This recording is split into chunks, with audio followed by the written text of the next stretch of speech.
What's up, ladies and gentlemen, guys? How's it going?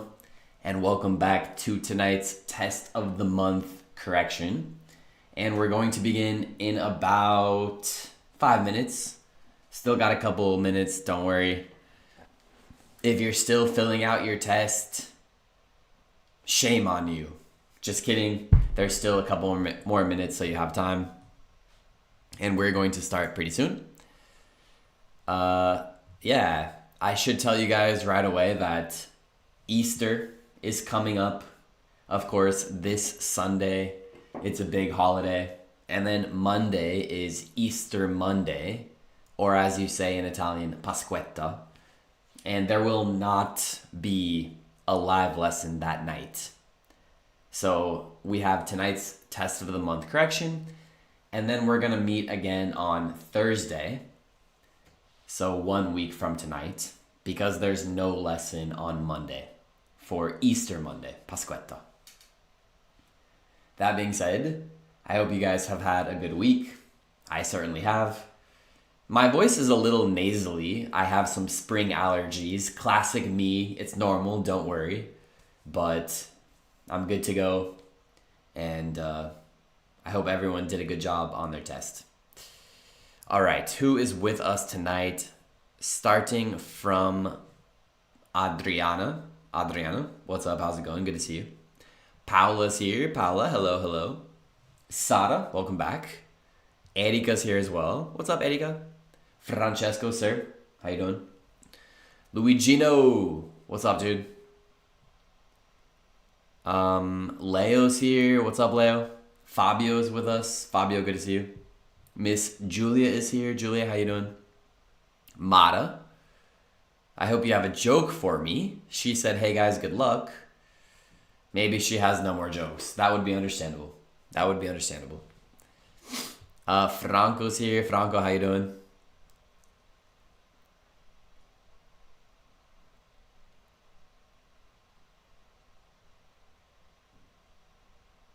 Julia Rain is with us. What's up, Julia? I also see Valeria's here. Vale, how are you? Rosie, what is up, what is up? And who else? Franca's here. Hello, hello. I don't know if I'm going to use Og's question and verbs in my life. I mean, that's fair. I think you can do it, Leo. You just got to get used to it. I think you can do it. Kobe, also known as Mamba, is here. How you doing? Patricia, welcome back.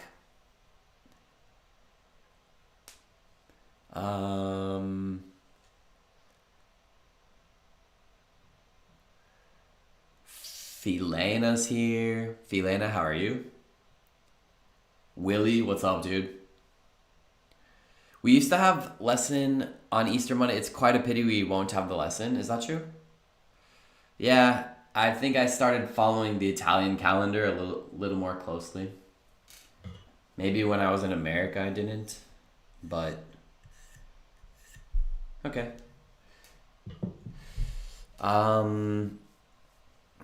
Emanuele's here. What's up, dude? Gianluca's with us. Gianluca, good to see you.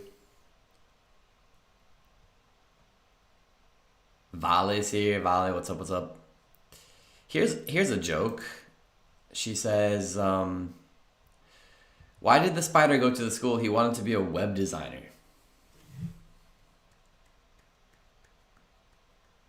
Web is another way to say ragnatela.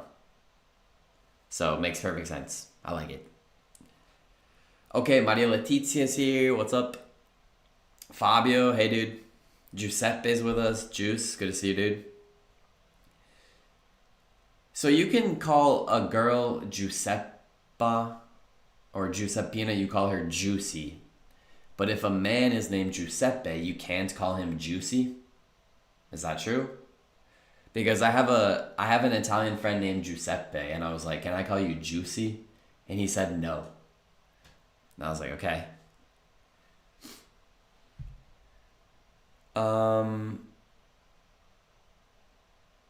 Paola's here. Paola, hello, hello.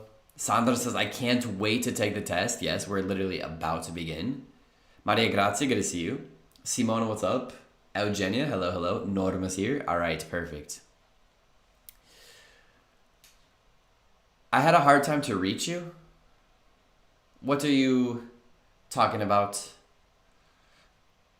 All right, guys, I think it is time to begin. By the way, happy April. It's April 2nd. Yesterday was April Fool's. So let's get started. Today is Thursday, April 2nd, 2026. And of course, tonight we have the test of the month. This is live lesson number 52.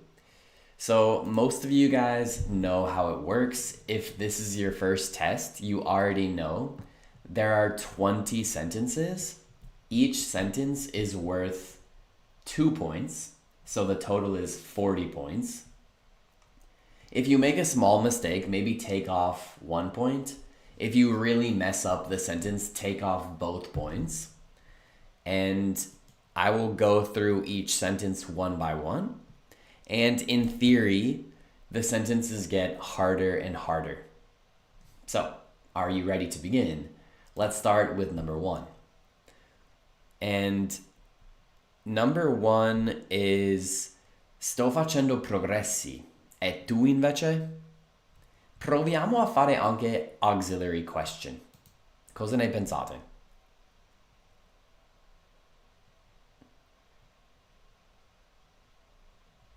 Okay, Mara and Eugenia, thank you for telling me that. Thank you very much for telling me that. I'll work on that. So guys, the answer, 3, 2, 1. I'm making progress. Are you? And due cose, in inglese, make progress, non do progress. E progress è anche singolare. E poi abbiamo usato l'ausiliare che in questo caso è essere, cioè am, is, are. I'm making progress. Are you? And yeah, non è che questo è l'unica opzione, anche un classico solo you, oppure and you, oppure what about you. Però volendo fare auxiliary question si dice are you? I'm making progress, are you? And let's continue with number 2. All right, so number 2 is a question. Sei venuto in Italia per imparare l'italiano? How do you say per imparare? How do you say sei venuto in Italia with the simple past question? All right, let's take a look at the correct answer in 3, 2, 1.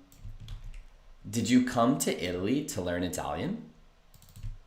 And per la domanda abbiamo did you come?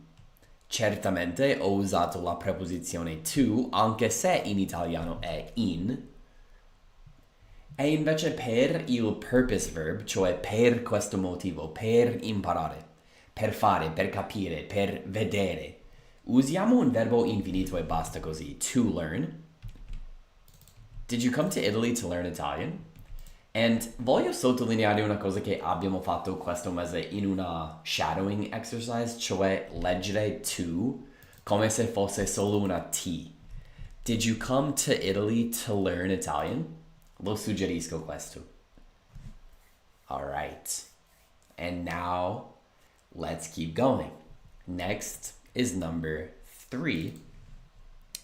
And number 3 is grazie per avermelo chiesto perché io ho dimenticato di spiegare. All right. What do you guys think for number 3? I see a couple answers. Looking good. 3, 2, 1. Thanks for asking me because I forgot to explain. Abbiamo dedicato una lezione alla differenza tra la forma ing e la forma infinita. Ecco una forma ing perché dopo una preposizione. Ecco invece una forma infinita Perché dopo certi verbi, per esempio forgot, vogliamo usare una forma infinita. Infinita vuol dire con to e poi il verbo to explain. Thanks for asking me because I forgot to explain. And let's keep going to number 4. All right. I feel like I'm about to sneeze. You guys know I have allergies, but actually, I'm not going to sneeze anymore. Okay, good. Yeah, without me, vale sì. Thanks for asking. Sì, avrebbe comunque senso, certo. All right. Next is number 4. Entrambe le mie sorelle sono nate ad aprile. What do you guys think? Your sentences look good. I see it, some of them. Let's take a look. 3, 2, 1. Both of my sisters were born in April. Voglio chiarire subito che se non hai usato of è comunque giusto, quindi non togliere punti. Both my sisters were born in April, frase perfetta. Puoi anche aggiungere of. Comunque abbiamo visto spesso questa parola both. Eccolo qui. Poi were born al posto di are born è tipo una falsa traduzione, no? In italiano e in inglese. Noi diciamo erano nate, basically. Ultima cosa è la preposizione in per i mesi. Questo mi sa l'abbiamo visto il mese scorso. But okay. Alright. Very good, guys. Good start. Un quinto del test è finito. Quindi andiamo adesso al numero 5. Alright. And here we are on number 5. And number 5 is io non ho nessun libro, quindi studiare è impossibile. Cosa ne pensate? Sono curioso. Lascio qualche secondo.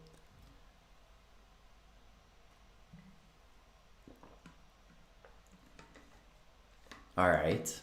Yeah, your sentences look good. So number 5 is 3, 2, 1. I don't have any books, so studying is impossible.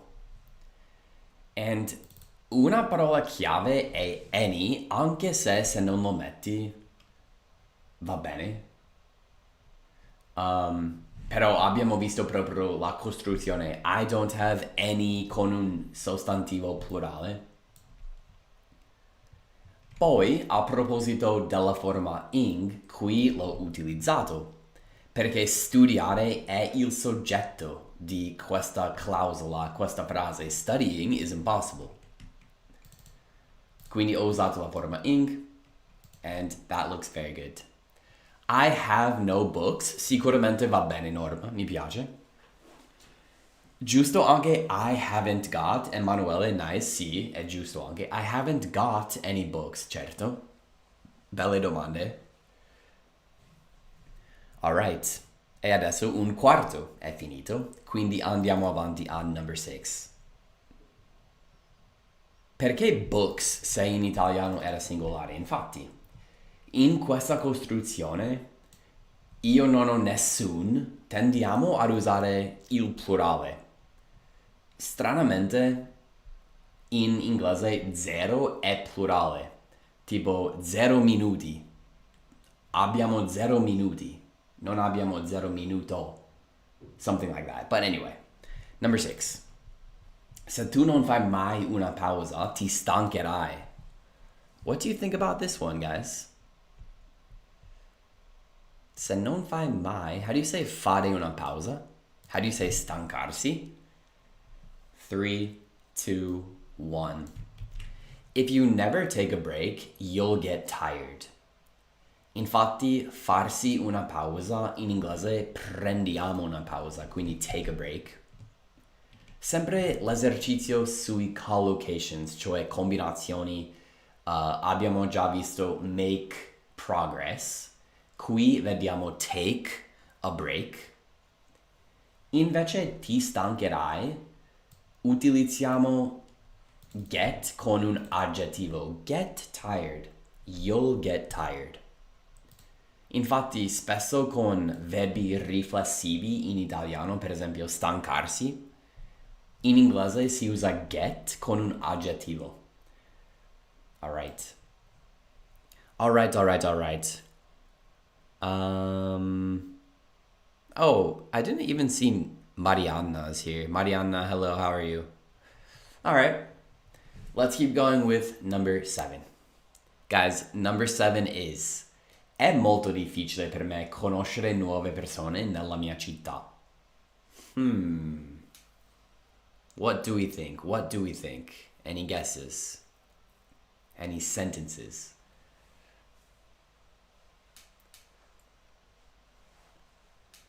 All right. The correct answer, 3, 2, 1. It's really hard for me to meet new people in my city. And dopo aggettivi, anche se c'è di mezzo for me, usiamo generalmente un verbo infinito. Eccolo qui, to meet, dopo questo aggettivo. It's hard for me to meet new people in my city. Il resto non c'è tanto da spiegare. Persone, people, it's, non solo is. Però comunque questa frase non è facilissima. It's way hard. Paolo, probabilmente non userei way come avverbio semplice così. Really è molto più comune, è la scelta giusta. Anche very, sì, anche very va bene. Very e really sono molto simili prima di aggettivi. Yeah, of course, hard and difficult sono sinonimi puri, quindi anche difficult, certo. Maria Grazia, it's too much difficult? Secondo me stai pensando è troppo difficile, che è diverso da molto difficile, no? E poi con too much non devi usare much se c'è un aggettivo, quindi too difficult. Ma in ogni caso non è troppo, è molto. Però ci siamo. I have a hard time è geniale invece, Paola. Mi piace. It's really hard for me meeting new people. Così non è grave come errore. I mean, probabilmente to meet suona meglio, but meeting's not too bad, honestly. Make new friends è un po' diverso da conoscere, però sì. Alright, andiamo avanti prima che io risponda a troppe domande, scusatemi. Let's keep going with sentence number 8. I'm gonna scroll down just a little bit. Alright, and number 8 is: nessuno dei miei amici parla inglese come te. This is a little tricky.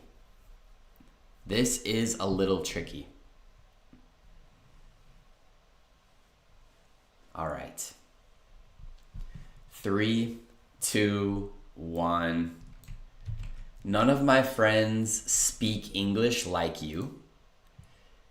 And none of my friends speaks sarebbe anche accettabile, perché abbiamo visto più volte che quando utilizziamo none ancora non è chiaro se è singolare o plurale, quindi entrambi vengono usati spesso. None of my friends speak English like you. Infatti none of, nessuno dei miei amici, però non è nobody, non è no one, è none. Tutti avete scritto bene? Come possiamo finire questa frase? Con diverse opzioni. None of my friends speak English like you do, è giusto. The way you do, è anche giusto. As you do, mi piace anche. Maria Letizia l'ha scritto, brava. As good as you ha senso, sì. Bravi, yes, Lorena, Kobe, bravi. None of my friends speak English as you. Questo mi convince leggermente meno. Però anche sì. I'm going to delete this, però queste risposte vanno bene, but ok. In questo caso, like vuol dire simile a. Simile a te. All right. And now we're going to keep going with sentence number 9. Siamo tutti diversi e nessuno di noi è uguale. All right. Frase carina, frase vera. What do you think? This is tricky. This is definitely tricky. Any guesses? Any ideas? Let's try our best. Okay. 3, 2, 1. We're all different and none of us is the same. So, chi si ricorda questa cosa qui?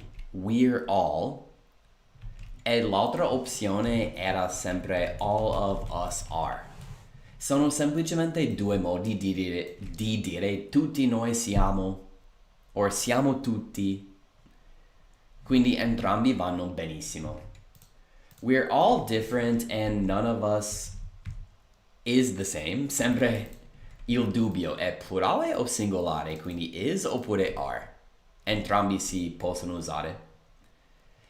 Uguale,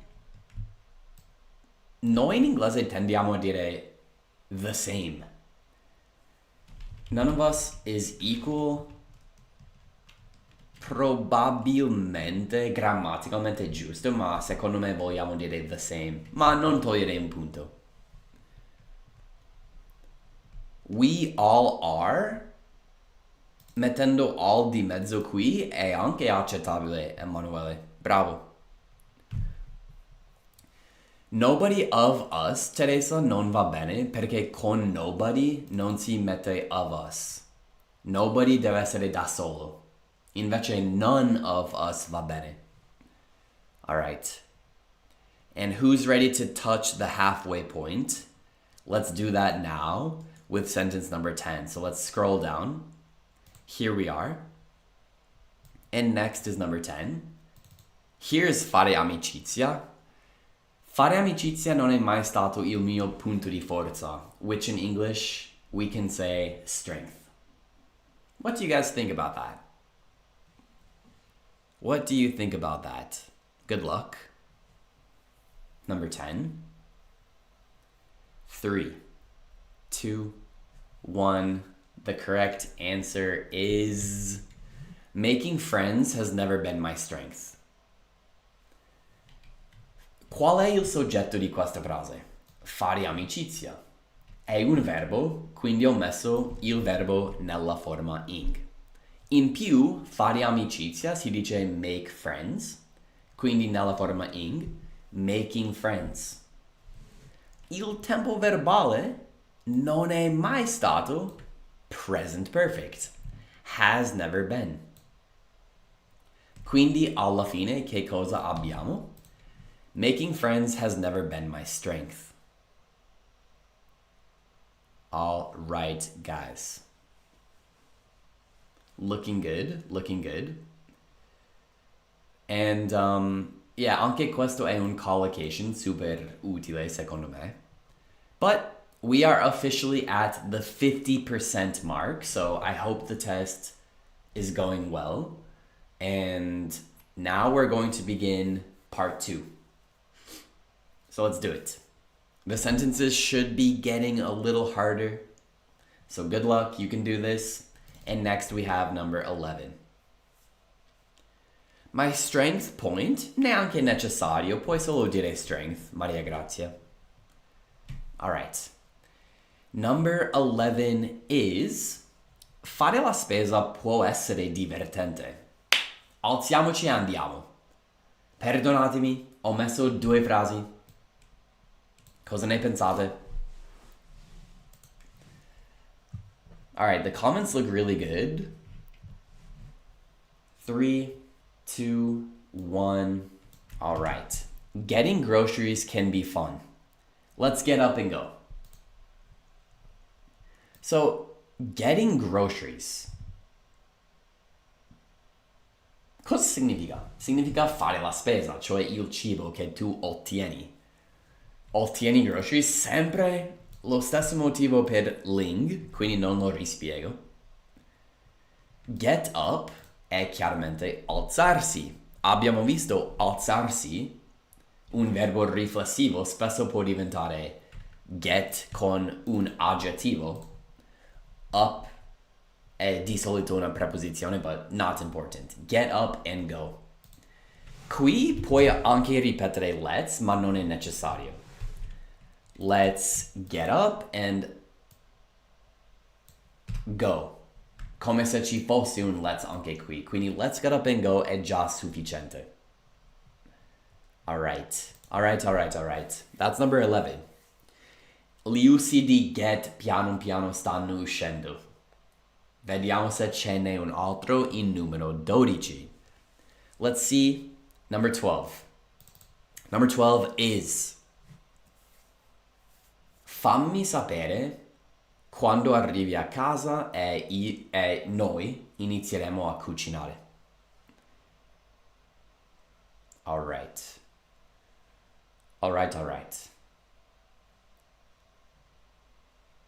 Okay.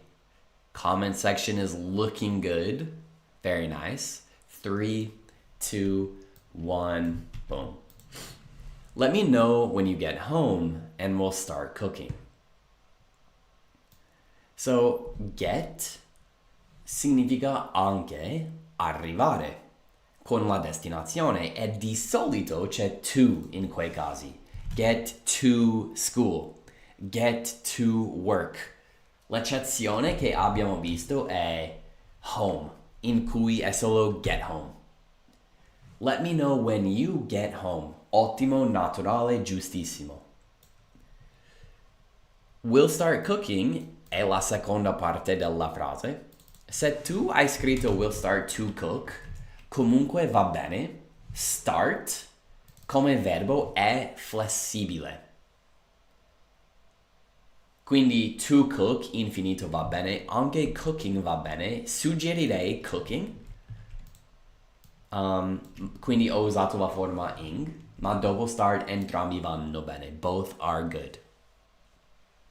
Arrive at home, sicuramente va bene Emanuele, ma sempre sicuramente suggerirei get home come frase. To be going,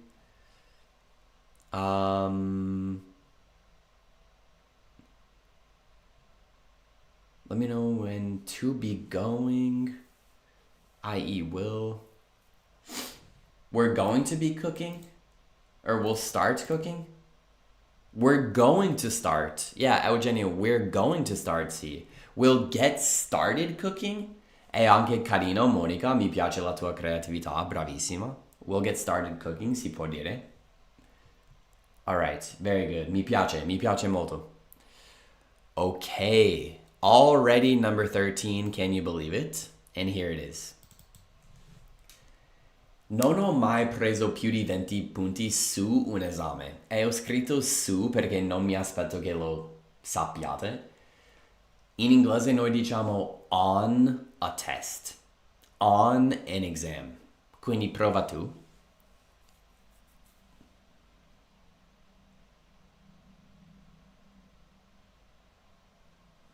All right, let's try our best. 3, 2, 1.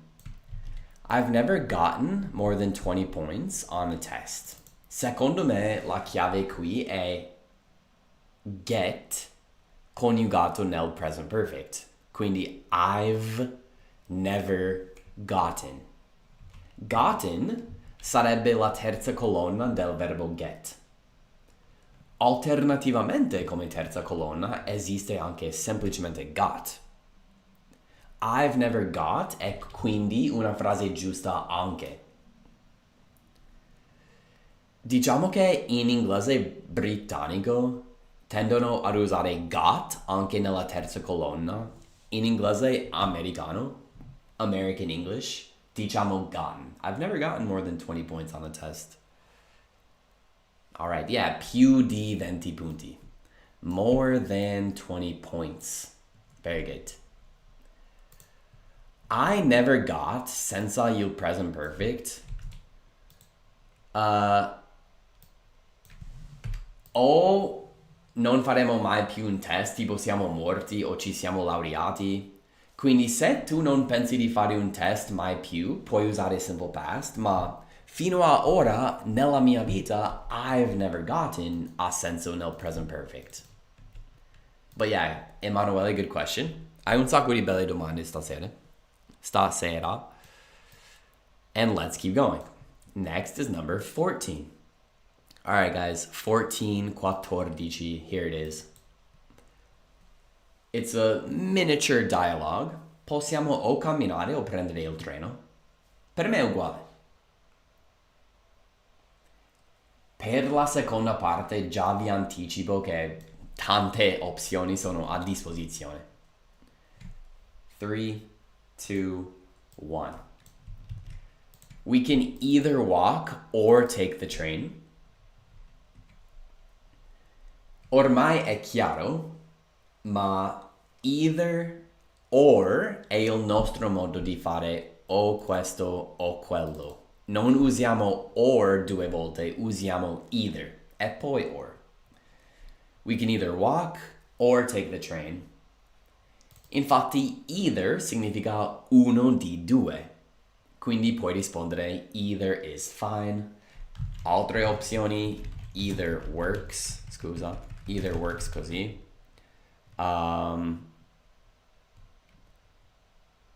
Either way works for me. I like it. Yeah, either way works. That's good too. Vediamo che altro avete scritto. Yeah, both are okay, ha molto senso. Both cioè significa entrambi vanno bene. Per questo preferisco leggermente either, ma both va bene. Either is good, yes, sicuramente. Either is good for me, ha molto senso anche. Good.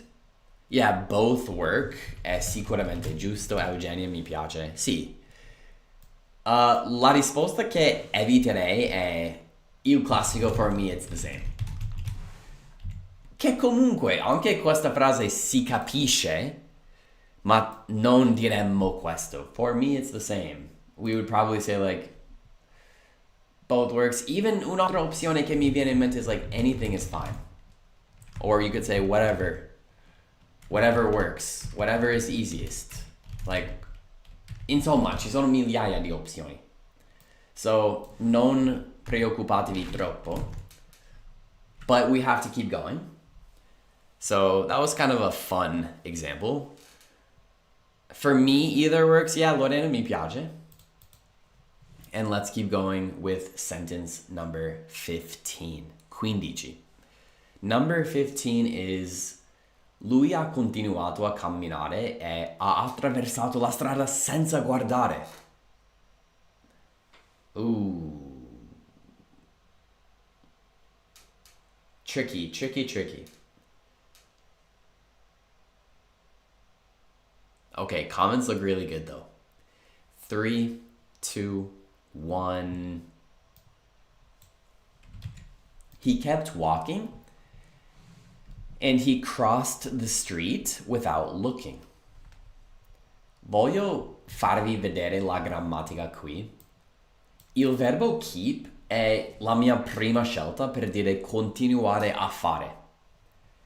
Quindi coniugato nel passato, kept, e c'è il verbo nella forma ing.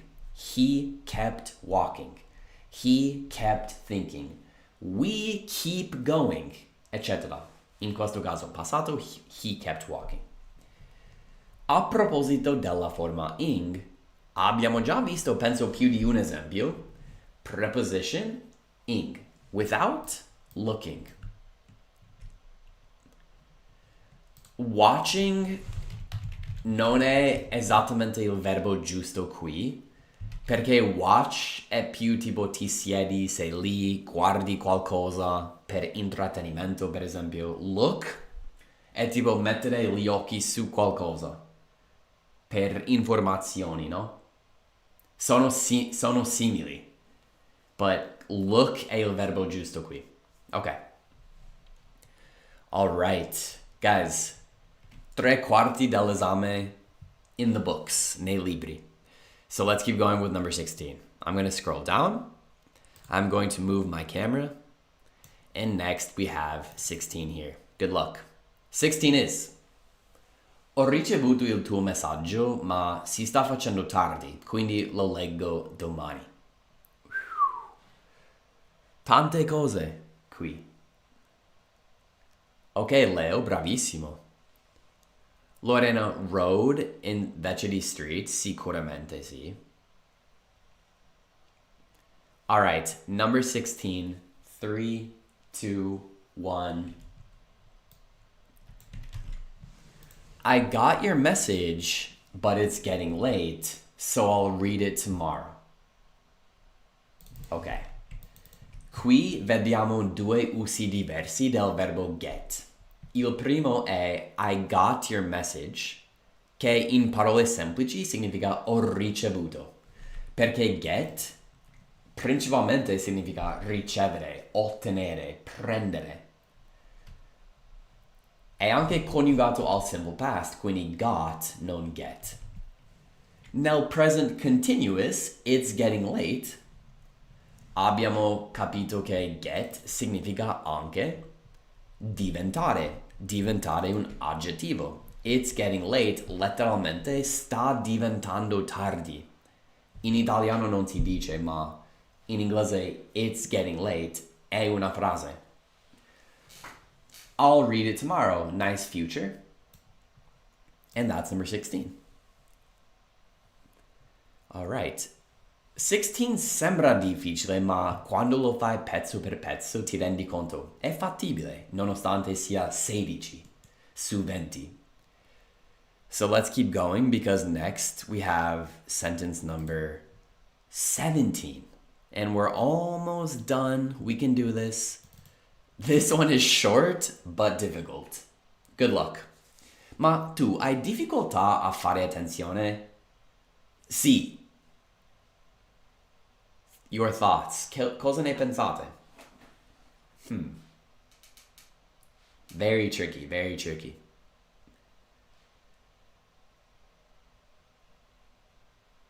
Rosie, very nice. Let's see the correct answer. 3, 2, 1. Do you have a hard time paying attention? Yes, I do. All right, capiamo meglio questa frase. Avere difficoltà. Come si dice in inglese? Per dire avere difficoltà in inglese si dice have a hard time. Quindi la traduzione non è esatta, perché in inglese non diciamo have difficulty, non lo diciamo. Have a hard time, noi diciamo avere un tempo duro, ma significa avere difficoltà. Dopo questa frase ci vuole una forma ing. Tema del test, tema del mese, tema di una lezione. Come usare la forma ing o infinito? Dopo questa frase qui si utilizza la forma ing e fare attenzione si dice pay attention, quindi paying attention. La risposta utilizziamo sempre do, cioè l'ausiliare della domanda. Do you have? Yes, I do. Is paying attention hard for you?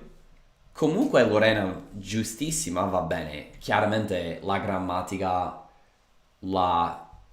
l'ordine delle parole l'hai cambiato, però va bene. Do you struggle on paying attention? Anche senza on puoi fare. Do you struggle paying attention or do you struggle to pay attention? Marianna, e ci siamo. Are you having a hard time? Patrizia, questo andrebbe bene? Questo andrebbe bene? Ok, state scrivendo delle risposte comunque plausibili, secondo me. And let's keep going. Next is number 18. It's 18. Let's do it. Mini dialogue. Io non ho fatto nessun errore sul mio esame. Neanch'io. Cosa abbiamo imparato? Let's see. What do you guys think? Okay, 3, 2, 1. I didn't make any mistakes on my test. Neither did I.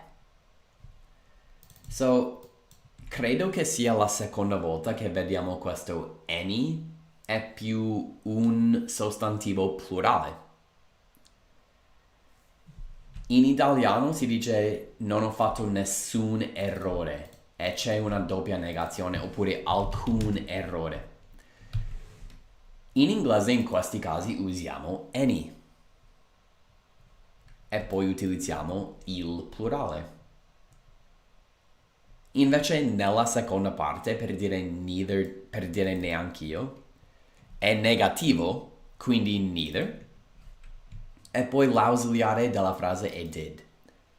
Se vogliamo essere un po' più semplici, che è sempre intelligente, me neither come risposta va bene anche, al posto di neither did I. Quindi entrambi vanno benissimo. Very good. Very, very good. Questo è giusto, lo cancello in ogni caso, ma è giusto. I made no mistakes. Aggiungerei sempre la S lì, Lorena, e ci sei. Alright, what about number 19? It's the penultimate, second to last sentence. Let's finish strong. Number 19 is: quando ti abitui al loro stile di vita, tutto diventa più facile. Come si dice diventare aggettivo? Let's see. Alright.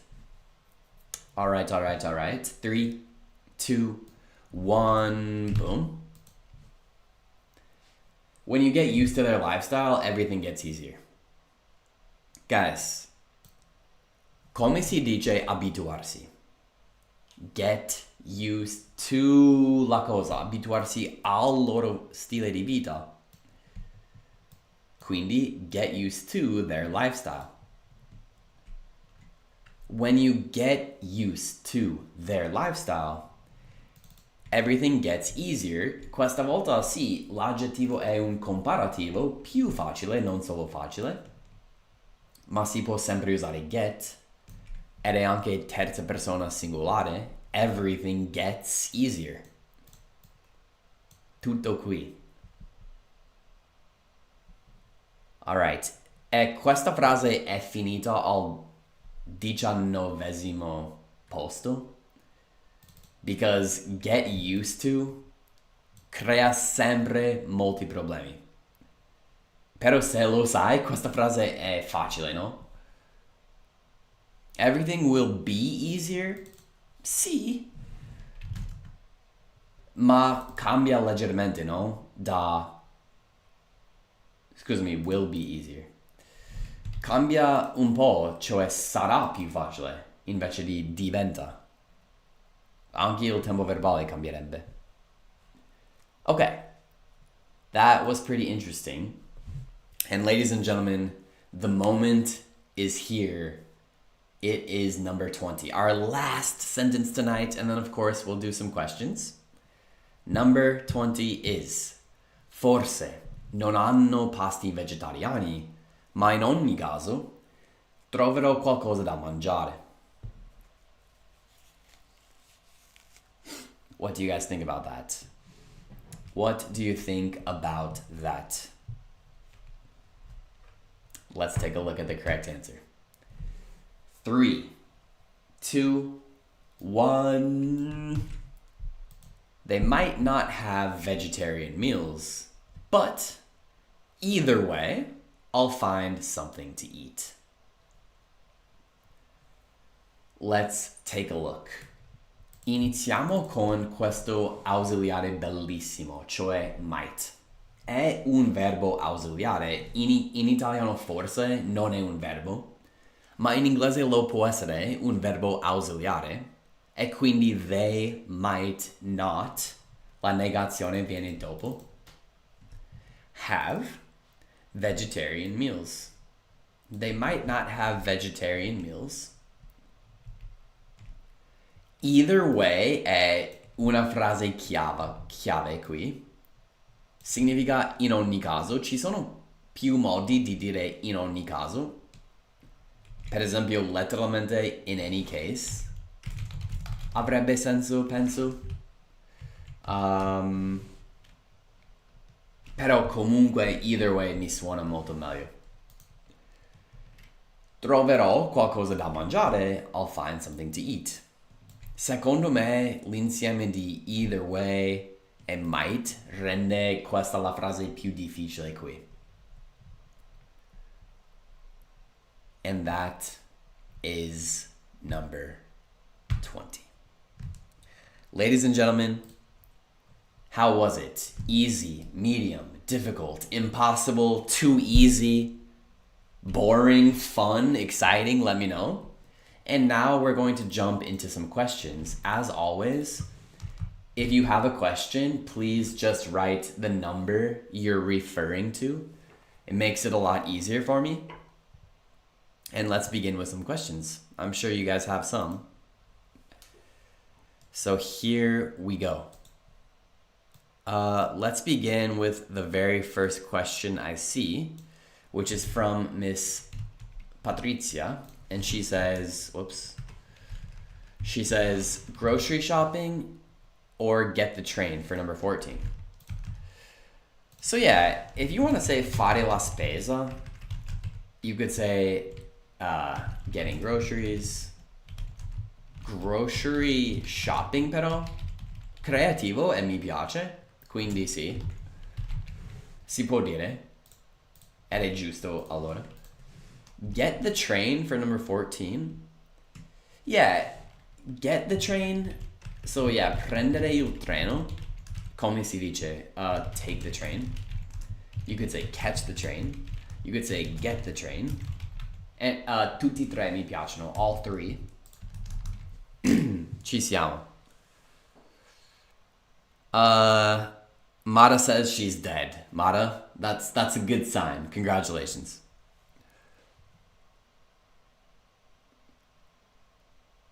I stopped typing and started speaking my answers out loud when I realized the awkward gap between reading and typing and speaking isn't a gap, it's a canyon with echoes. Valeria, no worries. Grazie per aver condiviso. Thank you for sharing. Thank you for sharing. Any vegetarian meals? Molto intelligente. Molto intelligente. Smart. Sicuramente sì, forse l'avrei dovuto scrivere io. Bravissima Norma, mi piace. Yeah, numero 20. Scusami.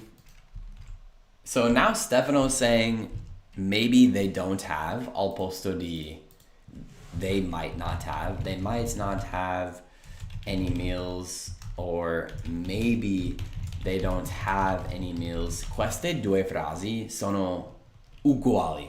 Questo va bene, non c'è un errore grammaticale. Preferirei they might, ma la parola maybe esiste. Quindi sì. So yeah, Stefano, sicuramente è giusto quello che hai scritto, bravo. Ok, Teresa chiede se anyway va bene here. I'll find something to eat, but anyway, I'll find something to eat. Secondo me va bene, sì. Anche alla fine. Like, I'll find something to eat anyway. Like, troverò qualcosa lo stesso. Quindi sì. Mi piace, mi piace. Alright, here's a question from Julia about number 1. She says, is present perfect continuous correct with have you? Let's take a look at number 1. Yeah, I've been making progress. Sicuramente nel contesto giusto è giusto. E quindi poi sì, l'ausiliare diventerebbe have. Vi faccio vedere, guardate. So, se vogliamo utilizzare il tempo verbale ultimamente, la frase diventerebbe I've been making progress. Have you? And the auxiliary is always matching. All right, very good. Yeah, medium, franca, no worries. They might, okay, this is interesting from Amanda. This is still number 20. She says, they might haven't. So if we want to say forse non hanno, they might not have. La negazione è subito così. Hai proposto they might haven't. Lo capisco, hai messo il not dopo have, ma non è l'ordine giusto di fare la negazione. Questo invece sì. Tutto qui. Non è intuitivo, quindi lo capisco anche. Amanda, no worries. Alright. Yeah, anyway, alla fine della frase, Teresa, sì. Sicuramente sì. Emanuele says, medium, some phrases were difficult. Fair, fair. I think that's a good evaluation. So yeah, Sandra chiede al volo. I have a hard time understanding. Remember, dopo have a hard time. Utilizziamo la forma in. When I have to use no one and none, of course, I can explain. Nobody is alone. And non c'è of dopo. So for example, nobody works here. No one usually has plus of something. For example, none of my friends work here. If I can type, which I can't. So you see the difference? None, none ha anche un oggetto dopo. None of my friends, none of the Italians, none of the answers, etc. But nobody is alone. Excuse me, they should say none. What the heck, sorry. All right, I hope that short explanation helps, Sandra. All right, let's keep going. Yeah, this one was interesting, Norma. I saw you ask this earlier. So if the question is quando sei venuto in Italia, se sei ancora in Italia, comunque, it's gonna be when did you come to Italy? So it's still gonna be simple past. Okay, Google wants me to lowercase that, but no.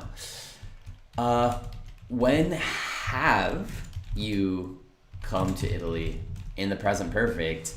Mi convince molto di meno.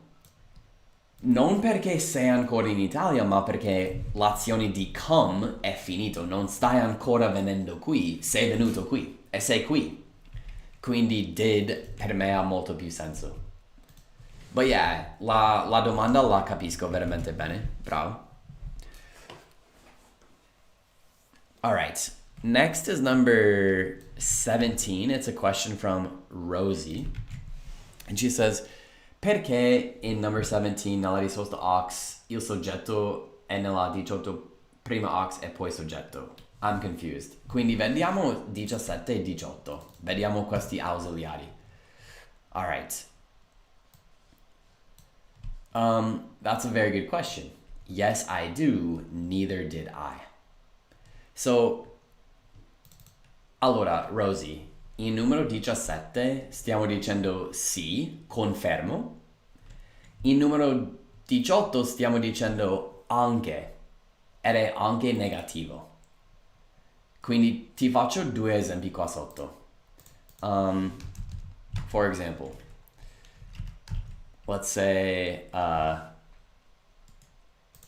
se io ti faccio una domanda and I say, do you like cats?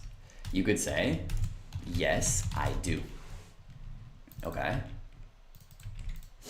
But se io dico, I like cats, you can say, so do I. Perché per dire anche, facciamo quell'ordine lì.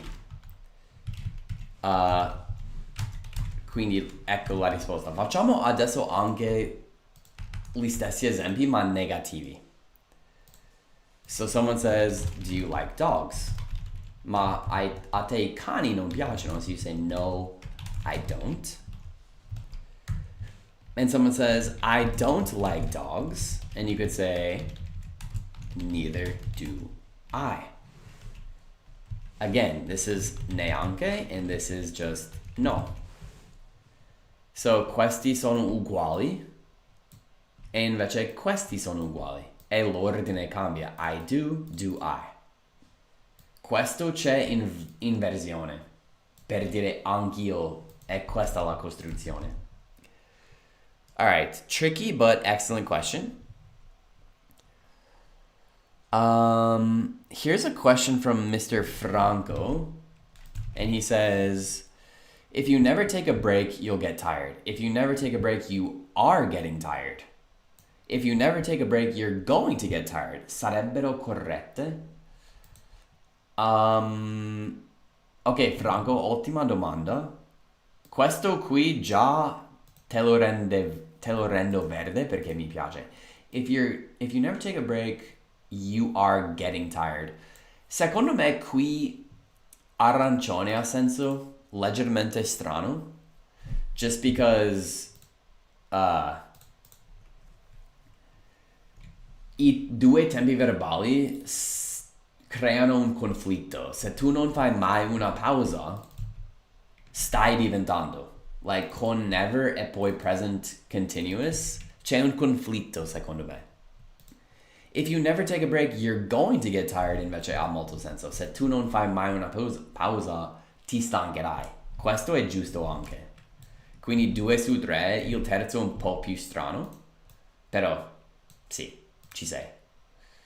All right. Nice. Very nice. Very, very nice. 33 out of 40, Eugenia, bravissima.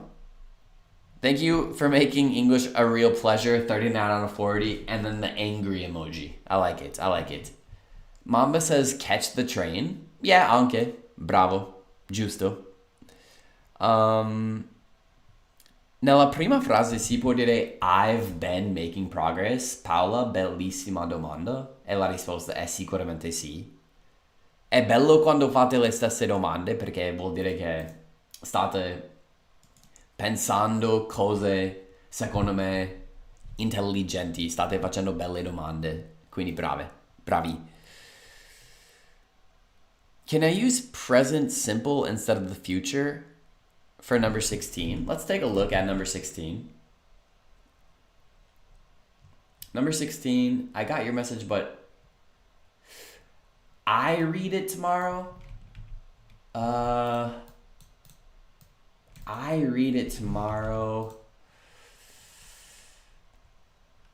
Capisco quello che stai pensando, Adriana. Magari il fatto che c'è tomorrow non serve una coniugazione. Questo sì per tipo eventi schedulati. Ma se è un'azione proprio, magari I'll ha più senso. Io lascerei sicuramente I will read. Non è una cosa seria, ovviamente.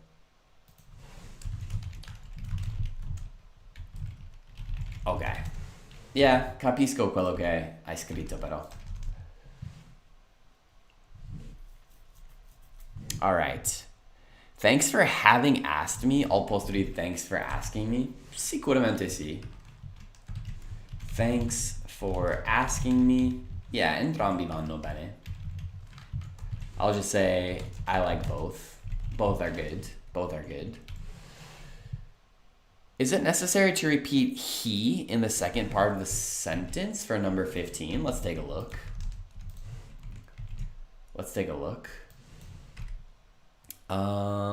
Okay, number 15. He kept walking and crossed the street. I like that. È già chiaro di chi stiamo parlando, no? Quindi secondo me il secondo he non è necessario. Si può mettere, ma non è necessario. So, I would say not necessary. I like it. Alright. Frase 5 non c'è mica la doppia negazione. Ho scritto I've any books. But Leo, una negazione devi mettere. I've any books non c'è nessuna negazione. Quindi invece di I have any books, I don't have any books. E ci sei. Leo, bravo.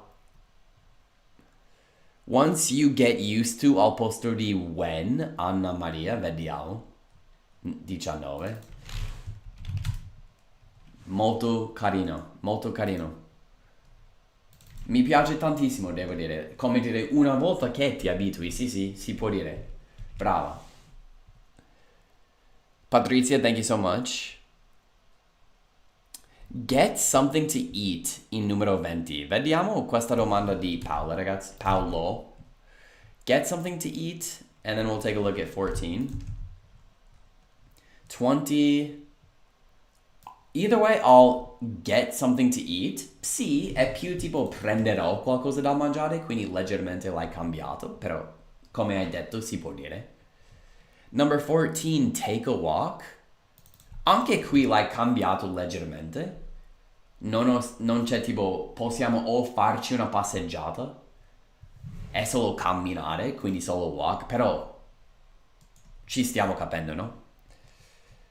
Alright. I think that's just about it. I think that is just about it. It becomes easier al posto di gets, Fabio. Sì, il verbo become comunque esiste, non dimenticare la S. Però sì, gets è forse più naturale. Did you get to Italy instead of come to Italy? Numero 2. Attenzione che venire e arrivare sono diversi, anche come e get. Quindi userei sempre come nel contesto di venuto. Did you get to è più tipo sei arrivato in Italia per imparare? Ha un po' meno senso. Alright. Okay. Where was I? They might haven't. Yeah. Oh yeah, Amanda, questo l'abbiamo visto.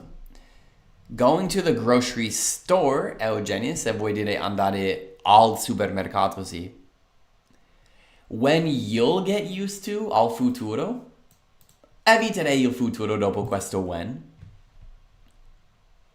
By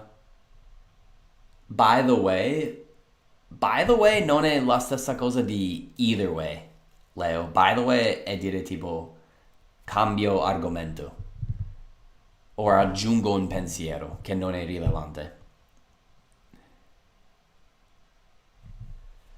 Yeah, Mara chiede su numero 2, userei comunque did, anche se pensi di rivenire in Italia, perché ci stiamo riferendo a questa volta che sei venuto per imparare. Capisco quello che vuoi dire, Mara, però did è giusto qui. Alright, adesso sto rispondendo un po' più velocemente, ragazzi. Let's stand up and go, Paolo, sì. Non è necessario mettere it in numero 3. Thanks for asking me it. No. Quando ci sono due oggetti così, in inglese usiamo solo la persona. Quindi non userei thanks for asking me it. Già comunque that suona un po' meglio, ma senza va bene. Paolo says, can you explain fun versus funny? La differenza effettivamente è semplice, se lo sai. E cioè, fun is divertente. Nel senso, ti stai divertendo. Funny is like, ti fa ridere. Like, le risate ci sono. Quindi, come dico spesso come esempio, like, playing cards is fun, not funny. And I could say, okay. And I could say, the comedian is really funny. Lui mi fa ridere proprio. All right. Well, guys, I think we are going to stop here for tonight. Can I use taken? Userei sempre gotten per like prendere un punteggio. Secondo me gotten ha più senso, Valeria. Oh yeah, Sandra, no one e nobody sono letteralmente uguali. Quindi ho scritto su nobody e no one, ma no one e nobody sono uguali. Anche anyone e anybody. Oh yeah, happy Easter by the way. Ragazzi, buona Pasqua, domenica, happy Easter Monday. I'll see you on Thursday. Our event, Milan, May 9th, there are only a few spots left, so make sure to book it ASAP if you haven't already. I can't wait to meet you guys. It'll be fun. And we'll talk again on Thursday, not Monday, Thursday. All right, guys, thank you for participating. Let's talk again soon. And as always, peace out. I'll see you guys next time. Bye-bye.